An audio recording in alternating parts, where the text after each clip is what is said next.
और अब आज की दूसरी बड़ी खबर, जहां सबकी नजर वाराणसी में लगी है। क्या शंकराचार्य विवाद में 2027 की राजनीति का लंका कांड अब शुरू हो चुका है? ज्योतिष पीठ के शंकराचार्य स्वामी अविमुक्तेश्वरानंद की गिरफ्तारी क्या कभी भी हो सकती है? सवाल इसीलिए क्योंकि अविमुक्तेश्वरानंद और उनके शिष्य के खिलाफ प्रयागराज में माघ मेले के दौरान 2 बच्चों के शोषण के मामले में कोर्ट के आदेश पर एफआईआर दर्ज होने के बाद पुलिस कभी भी पूछताछ कर सकती है। जरूरत हुई, सबूत हुए तो गिरफ्तारी भी की जा सकती है। और तब क्या समाजवादी पार्टी और कांग्रेस सड़क पर प्रदर्शन करेंगे?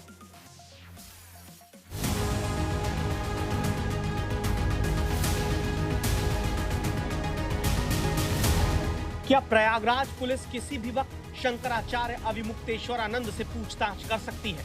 हम तो जो पुलिस आ रही है उसी के लिए तैयार है कि भाई पूछ लो, क्या पूछना है प्रश्न। क्या अब जल्द स्वामी अविमुक्तेश्वरानंद की गिरफ्तारी हो सकती है? हम कहीं भागे नहीं जा रहे हैं, हम तो यहाँ सामने आपके उपस्थित हैं, हर तरह का सहयोग करने के लिए तैयार है, इसलिए गिरफ्तारी का कोई प्रश्न नहीं है। क्या शंकराचार्य विवाद में अब 2027 की राजनीति का लंका कांड शुरू हो गया? रामचरितमानस में लंका कांड है, वहां पर विभीषण ने रावण को समझाते हुए कहा है, उगरे अंत न होई निबाहु, काल नेमि जिमि रावण राहु। मतलब जो भी छद्म वेशधारी होगा, ढोंगी होगा, पाखंडी होगा, उसके ढोंग का, पाखंड का एक न एक दिन अंत होगा। न होई निबाहु, निबाह नहीं हो सकेगा। शंकराचार्य स्वामी अविमुक्तेश्वरानंद से पूछताछ के लिए दावा है। वाराणसी के श्री विद्या मठ में कभी भी प्रयागराज पुलिस पहुंच सकती है। वजह है शिकायतकर्ता आशुतोष महाराज, जिन्होंने 24 जनवरी को प्रयागराज पुलिस कमिश्नर से शिकायत की थी। माघ मेला 2026 और पिछले साल के दौरान बच्चों के साथ यौन शोषण के आरोप लगाए। 8 फरवरी को पुलिस पर कार्रवाई न करने का आरोप लगाते हुए प्रयागराज की स्पेशल पॉक्सो कोर्ट में केस दायर किया। 13 फरवरी को 2 बच्चों को कोर्ट में पेश किया गया। 21 फरवरी को कैमरे के सामने बच्चों के बयान दर्ज किए गए। 21 फरवरी को ही कोर्ट के आदेश पर प्रयागराज के झूसी थाने में एफआईआर होती है। एफआईआर में अविमुक्तेश्वरानंद, उनके शिष्य मुकुंदानंद और 2-3 अज्ञात लोगों को आरोपी बनाया गया है। जो कहानी गढ़ी गई है वो आज नहीं तो कल, कल नहीं तो परसों झूठी सिद्ध हो जाएगी। दिन रात आप लोगों का कैमरा हमारे ऊपर लगा हुआ था और उसमें कहना कि हम ये सब कर रहे थे, इतनी नीचता की बात है। और ये भ्रम फैलाया जा रहा है कि गुरुकुल में ये सब हो रहा है। हमारे गुरुकुल में जब वो लड़के कभी प्रविष्ट ही नहीं हुए, पढ़े ही नहीं। मुझे पता चला है रात दोनों मिलके गली मिलके रोए हैं, क्योंकि अब उनको दिख रहा है कि वो सब सीढ़ियां सामने आएंगी, वो सब नंग प्रदर्शन जो है वो हम लोग जल्द ही पुलिस को भी देने जा रहे हैं। तो सब इनके प्रमाण हमारे पास है, जो गंदे काम करते थे हमारे पास है। ये कह करके भ्रम फैलाया जा रहा है कि सीडी है, सीडी है। वो सीडी किस चीज की है, वो उसको क्यों नहीं सार्वजनिक किया जाता है?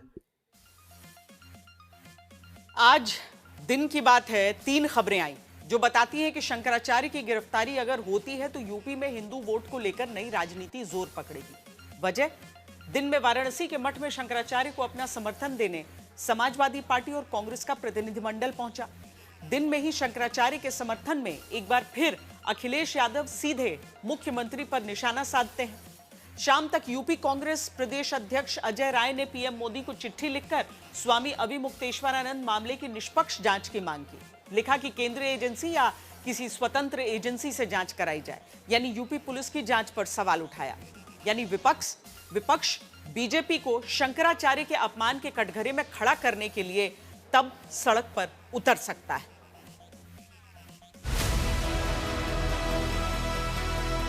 राहु देवताओं का वेश धारण करके देवताओं की पंक्ति में अमृत पीने के लिए बैठ गया था, लेकिन उसका भी पर्दाफाश हो गया।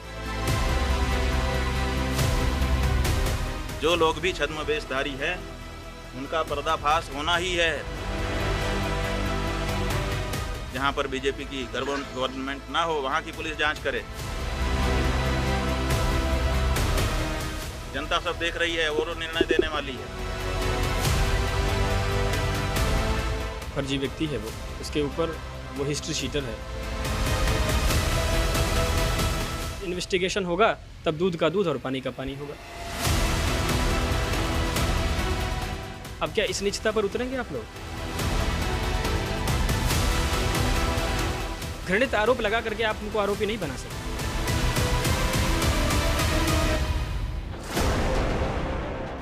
आरोपों के घेरे में यही दो प्रमुख लोग हैं। पुलिस ने एफआईआर शंकराचार्य और उनके शिष्य मुकुंदानंद के खिलाफ दर्ज की है, जिनके समर्थन में खुलकर अखिलेश यादव और कांग्रेस खड़े हैं।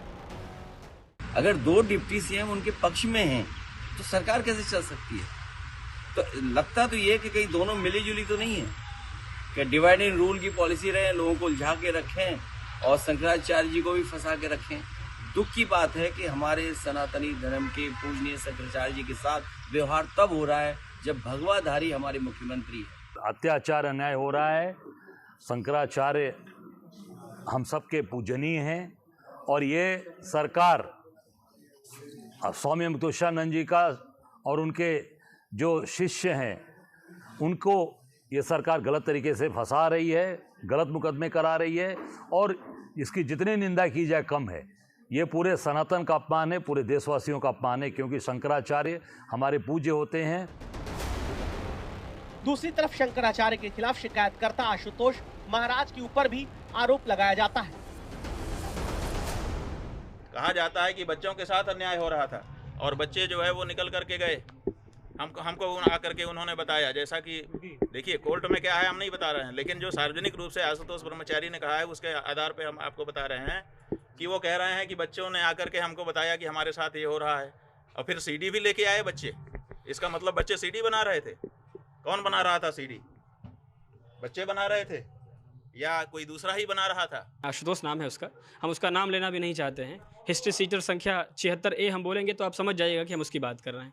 आप किसी से पूछ लीजिए क्या शंकराचार्य जी के ऊपर जो आरोप लगाए गए हैं सच है झूठ है। आंख मूंद करके एक भी व्यक्ति, आंख मूंद करके हर व्यक्ति इस बात को कहेगा कि भाई कम से कम इतना घृणित नहीं उतरना चाहिए।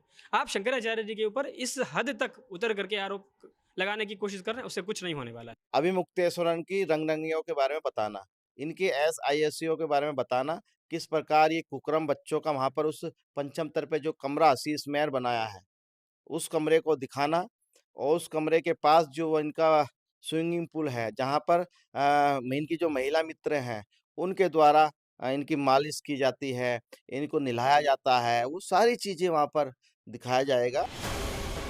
इसके बाद एक दूसरों पर आरोपों की लिस्ट में नाम रामभद्राचार्य तक पहुंच जाता है। इस दावे के साथ कि सत्ता के संरक्षण में ये सब रामभद्राचार्य की वजह से हो रहा है, क्योंकि शिकायत करने वाले उनके शिष्य हैं। रामभद्राचार्य जी के बारे में बोलना नहीं चाहिए कुछ भी, लेकिन अगर उनका चेला है ये, अगर उनका ये चेला है तो मुझसे गलती हुई है। हमने कभी आदरणीय पूजनीय रामभद्राचार्य जी पर 420 का मुकदमा था, वो वापस लिया था। मुझे उन्हें जेल भेज देना चाहिए था। गुरुजी कुछ जवाब दे दीजिए। अखिलेश यादव बड़ा गंभीर आरोप लगा रहे हैं। नहीं, कुछ नहीं, कोई जवाब नहीं देंगे गुरुजी? नहीं जवाब दे दिए। लगातार पर भी FIR हुई है। वो कह रहे हैं कि FIR कराने वाला जो साजिश करता है वो आपका चेला है। सब भ्रम है सब। शंकराचार्य के अपमान के मुद्दे पर पहले संत बटे, फिर उनके शिष्यों की चोटी खींचने के मुद्दे पर सीएम डिप्टी सीएम बटे। अब फिर शंकराचार्य पर लगे शोषण के आरोप पर संत समाज बटता जा रहा है और संतों का सम्मान करने वाली जनता आंसू बहा रही है। शंकराचार्य के समर्थन में उनके भक्त भी कह रहे हैं कि वो निर्दोष हैं, लेकिन सवाल कानून व्यवस्था का है। कोर्ट के आदेश पर FIR दर्ज हुई है, इसीलिए जांच तो होगी। बिल्कुल निराधार है भाई साहब, ये मन बहुत मर्माहत है, बहुत दुखी है हम लोग हमारी बहनें सब भी बहुत दुखी हैं। हम लोगों को ये सपने में भी नहीं सोचे थे कि कभी कोई ऐसा इल्जाम महाराज जी पर लगा देगा। ये धर्म के बहुत बड़े वाहक हैं, शंकराचार्य पद पे हैं, शंकराचार्य पद पे आप लोगों ने ऐसी बात बोल दी। ये कैसी सरकार, ये तानाशाही नहीं है तो क्या है? अब यहाँ कभी भी पुलिस आ सकती है, पुलिसिया कार्रवाई होगी, इनसे पूछताछ हो सकती है, इनको अरेस्ट भी कर सकती है, तो इससे आप लोग पे क्या प्रभाव पड़ रहा है? कुछ भी नहीं, हमारे स्वामी जी निडर हैं और डट के सामना करेंगे। सत्य है, सत्य कभी हटता थोड़ो है। जो निराधार लगा है सब एक दिन देखिएगा एक सत्य में बदल जाएगा। हमारे स्वामी जी बहुत साफ सुथरे एकदम निकल जाएंगे। बहुत मर्माहत है, बहुत दुखी हैं हम लोग। देख सकते हैं कि यहाँ जो महिलाएं हैं वे बाकायदे उनके आंखों से आंसू थम नहीं रहे हैं, लगातार रो रही हैं और यहाँ पर इस इस घड़ी में या इस समय वे आकर अपनी आस्था प्रकट कर रही हैं।